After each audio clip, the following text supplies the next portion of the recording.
given that we had such a small site, the big issue for us was where we placed the core, because the core had to actually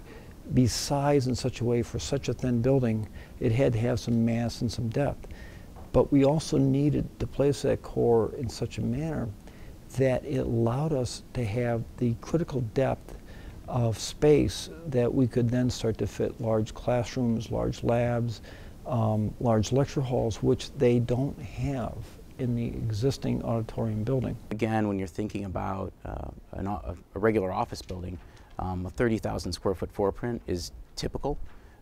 Here we only had a 17,000 square foot site. So early on in the planning, we had the structural challenge of how do you circulate and create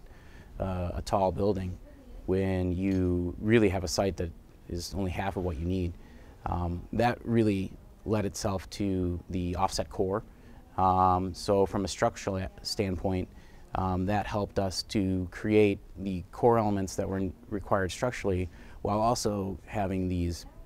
large open classroom spaces to the south that really let you have the light and the open space. We designed the building so that we could actually have what we would call serve space, where the classrooms and the residential rooms are and all the student services and student union, and the core elements and support spaces on the north side, so that we could get the widest possible span to get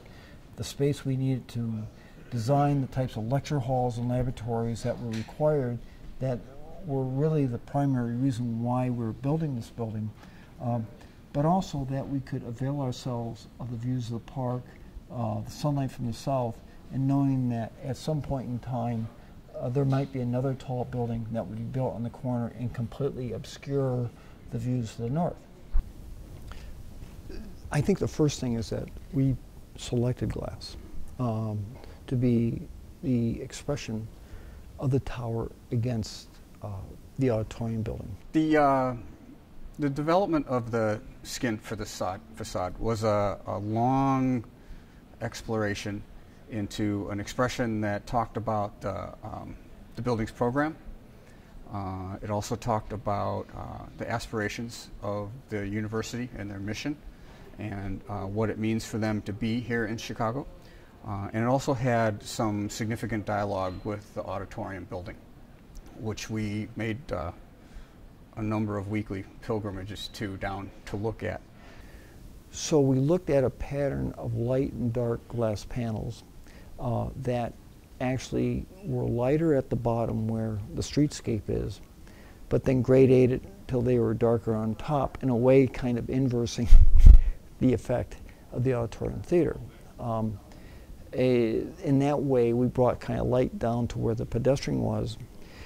but given how glass buildings sort of are contrasted with all the light in the sky, that the darker panels would sort of accentuate the form as it got to the top, but still kind of start to blend into the many, many beautiful days that we do have in Chicago. It may not be warm, but we have a lot of clear blue days. And as you look at how buildings are set off on those skies, the most successful, I think, are some of the newer glass towers that we see along Michigan Avenue.